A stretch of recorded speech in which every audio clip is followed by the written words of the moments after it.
So be brave. Be just. A Knight of the Seven Kingdoms is finally making its way to our screens, and we couldn't be any more excited than we already are. The tales of Dunk and Egg are among some of George R.R. Martin's best stories, and honestly, we'll take any chance to go back to Westeros we can get, even if it's only for 6 episodes. But where exactly does this show lie on the timeline of events? Well, that's exactly what we'll be answering in today's video, so put on your spoiler hats because some of those are going to be headed your way invariably. Oh, and before we get into things, we do have a very quick request. If you like our content, please support us by subscribing to the channel. It's a small click for you, but for us, it means a lot. Thank you. Let's begin. It takes place nearly a century before Game of Thrones.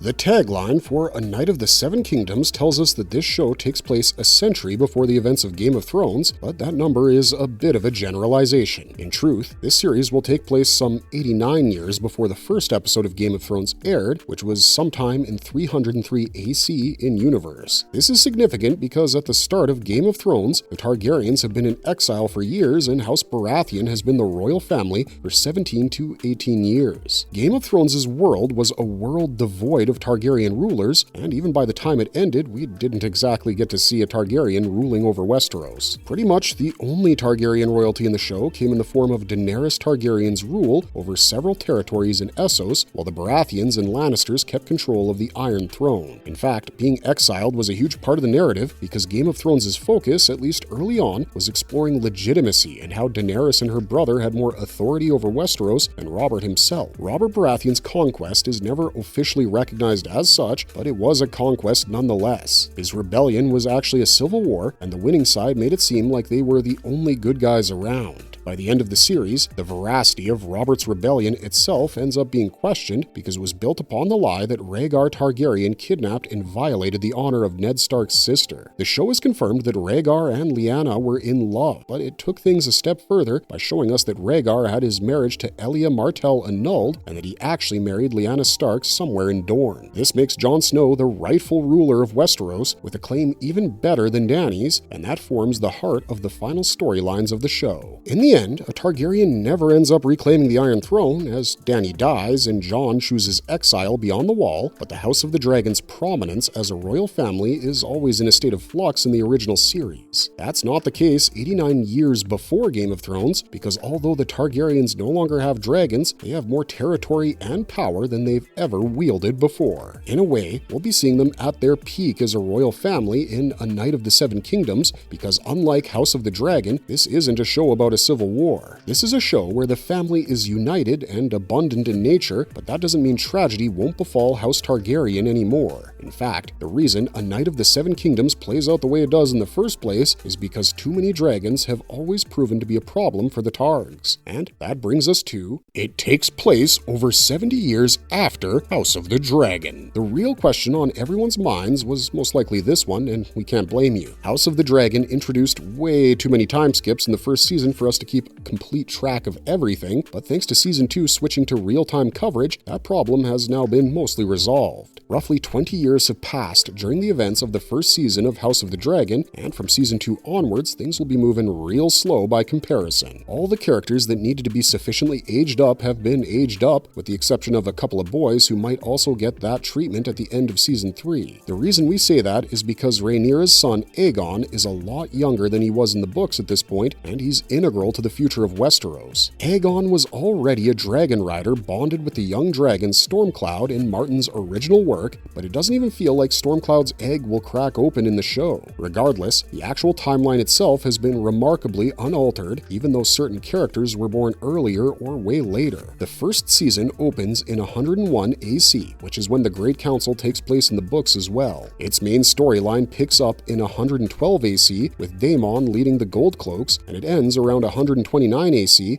with Daemon assuming control of Rhaenyra's armies. The Rogue Prince has not been at Harrenhal for several months, so we can assume we're somewhere around 130 AC right now, which is exactly 79 years before the events of A Knight of the Seven Kingdoms are supposed to take place.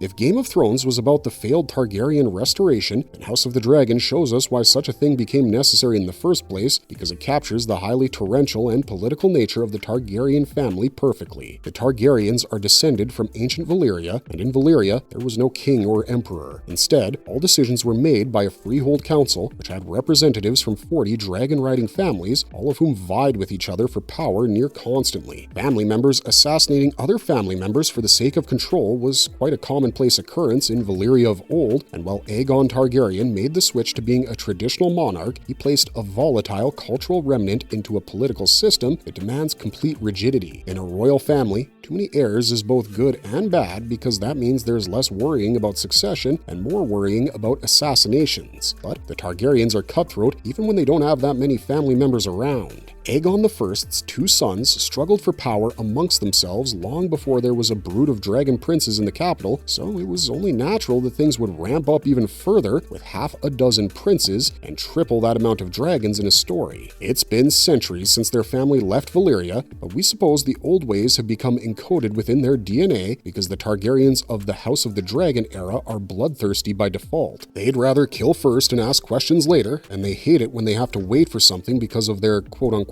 social obligations. This isn't the Targaryen family we'll be seeing in A Knight of the Seven Kingdoms because the series is set in a post-dragon world. If the show sticks to the timeline of the books entirely, then the last dragon would have died around 50 years before the show began. In fact, Sir Arlen of Pennytree, the man who trained Dunk and supposedly knighted him, claims to have seen that last dragon in the flesh, and that's a scene we probably won't get to see, but one that we'd love to see anyways. A Knight of the Seven Kingdoms begins in the year 209 AC, which is 13 years after the first ever Blackfire Rebellion, and these guys are basically the new Greens of the series. House Blackfire is a branch family of House Targaryen, started by a bastard son of King Aegon IV, which ends up tussling with the royal family due to the latter's perceived weakness. Daemon Blackfire, the founder of the house, doesn't take up arms against his half-brother and the true king of Westeros, Daeron the Good, until he inks the Dornish peace agreement. After nearly 2 decades of a fruitful marriage with the Dornish princess Miriam Martell, Daeron decides to formalize the union between the Iron Throne and Dorne by marrying his sister and the first Daenerys to Dorne's then prince, Meryn, in 188 AC. This peace formed the political basis for the Blackfire Rebellions, while Daenerys' marriage to Meryn formed the personal basis. The Seven Kingdoms were aware of the enduring love Daemon Blackfire had for Daenerys, but Daeron chose to marry her to Meryn regardless because Daemon was a married man and Daenerys could put an end to centuries of bloodshed between Dorne and the rest of the Seven Kingdoms. This, it's presumed, soured Daemon Blackfire, and over the course of the next decade he gathered enough followers, supporters, and dissenters that hated Daeron's rule and support of Dorne to his side. Goaded on by his other half-brother, Aegor Rivers, aka Bitter Steel, who had his own love-spurned agenda to fulfill, Daemon launched the first Blackfire Rebellion in 196 AC, with it being a colossal disaster for his contingent. Though the Blackfires had a lot of support for their cause, it wasn't nearly as strong as that of the Great Houses,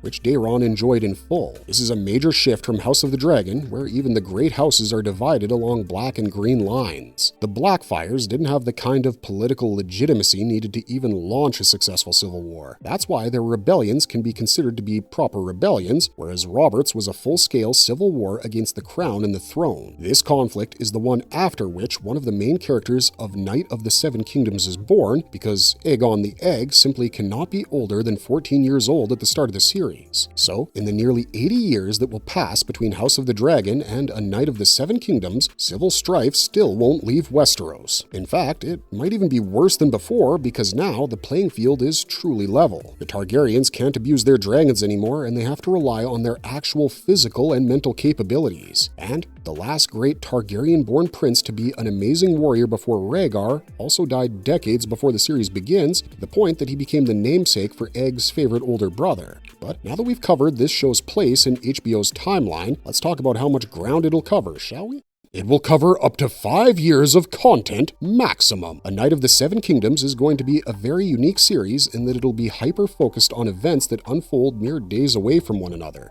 The story's settings and scale is often micro-sized to convey the commoner's perspective that Dunk possesses on the world. Many of these stories will see him addressing civil disputes that lords couldn't give a crap about, and that means that much less time will pass between seasons. Even Game of Thrones covered about 2 or 3 years worth of ground before it ended across its 8 seasons, and House of the Dragon will cover 30 years, give or take a couple. But the first season of A Knight of the Seven Kingdoms will take place over the course of 10 days in the year 209 AC, because that's about how long the tourney of Ashford will last. Medieval feasts and tournaments were long, drawn-out affairs with several days of competitions where lesser and greater men can prove their worth. One of the big critiques we had for Game of Thrones and House of the Dragon was the fact that they didn't quite convey that well enough. Sure, the sets and action sequences were stellar, but you really don't feel like several days have passed as a feast unfolds, which you will in Season 1's adaptation of The Hedge Knight. It's when we switch to Season 2 that time jumps will start to figure into the story, because the next title, The Sworn Sword, is set 2 years after the Hedge Knight's events. Egg will have grown considerably by then, both physically and visually, which is perhaps why Dexter Soul Ansel was chosen to portray him. Once that growth spurt hits, he'll really come into his own as a traveling and disguised Targaryen prince, because Egg has this sense of youthful pettiness about him that just can't be conveyed effectively at a younger age. That would put Season 2 somewhere in the year 211 AC, and when we move to Season 3, another year will have passed. The third season of A Knight of the Seven Kingdoms is what we're waiting for, because that's when some of our favorite Dunk and Egg characters make their first appearances. But overall, this series will cover up to 3 years worth of content. That could be extended in the future, provided George Martin drops more Dunk and Egg stories,